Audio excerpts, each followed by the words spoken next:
Everybody, I'm Ryan, and today we're going to talk about the legacy metagame over the course of the last week. And as with all my metagames, technically this is a winner's metagame because Magic Online only posts top 32s of challenges. However, I still think this is reflective of the overall metagame.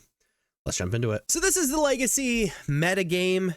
Dimir Reanimator is extending their lead at the top by so much at 2.8%. In second is Oops All Spells at 7.9.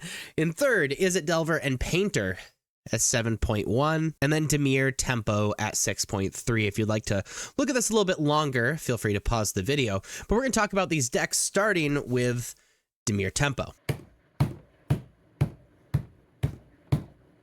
See, I can keep tempo punks. That was not good. Dimir Tempo is your classic legacy good stuff deck. They apply pressure with creatures that are just either wildly oversized or punish your opponent for doing things that they want to do, like Orcish Bowmasters. The oversized stuff being like Nevergoyf and Murktide Regent, all behind a bunch of draw power, a bunch of removal, a bunch of counter spells, often free stuff so they can tap out for those creatures, you know, and be able to still counter things with Daze and Force of Will. It's just kind of what you think of when you think of a legacy deck, and that just exists in Dimir Tempo at the moment. Beautiful! Painter has seen a lot of different versions over the years. Right now, the big version is the blue version.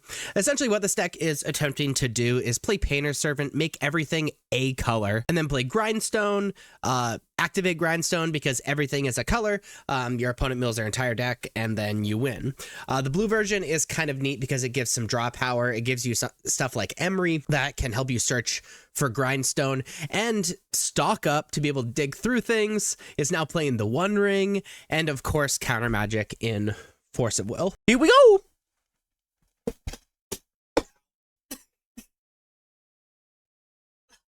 I did not go as planned.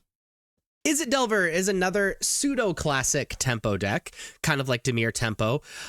It's doing similar things that Dimir Tempo is attempting to do. It's playing creatures that are extremely oversized for what they are, like Dragon Rage Channeler, and some versions aren't even playing Delver, even though MTG Goldfish still labels it as Delver. It's kind of like, is it Murktide?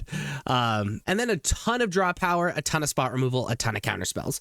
The one big difference is it's playing Corey Steelcutter, which has been making waves in mostly standard and modern, but also like it's finding itself in Is It Phoenix in Pioneer, and capitalizing on all the cheap, very powerful cards in Legacy to be able to cast 2 spells a turn and trigger Corey Steelcutter a whole bunch and win that way. What do you mean there's no lands?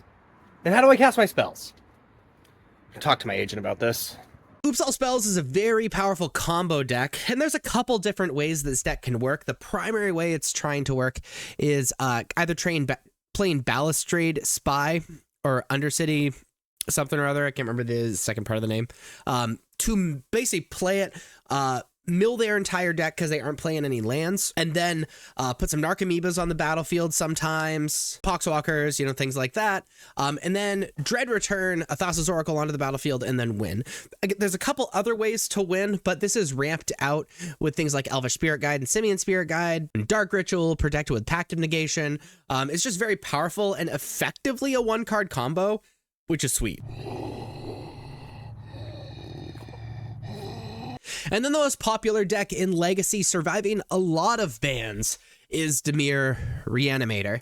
This is still an extremely powerful deck. It kind of takes the shell of the Dimir Tempo deck, you know, in removal, in counter magic, in a bunch of draw, and actually some punishing creatures like Orcish Bowmasters, except it's also playing Entomb Reanimate, like that package to put Atraxa onto the battlefield, and kind of forces your opponents, and actually Archon of Cruelty as well, but it kind of forces your opponents to protect against that combo, because if they ignore that combo, you can just win with the value that Atraxa or Archon of Cruelty creates, while trying to fend off the mid-range plan, which is really hard thing to do, and why it's still so good in Legacy, even with Psychic Frog gone. But that is the Legacy metagame. If you like this video, please be like and subscribe. Check me out on social medias. Links are above me and in the description. Thank you so much for watching. I'll see you next time. Bye-bye.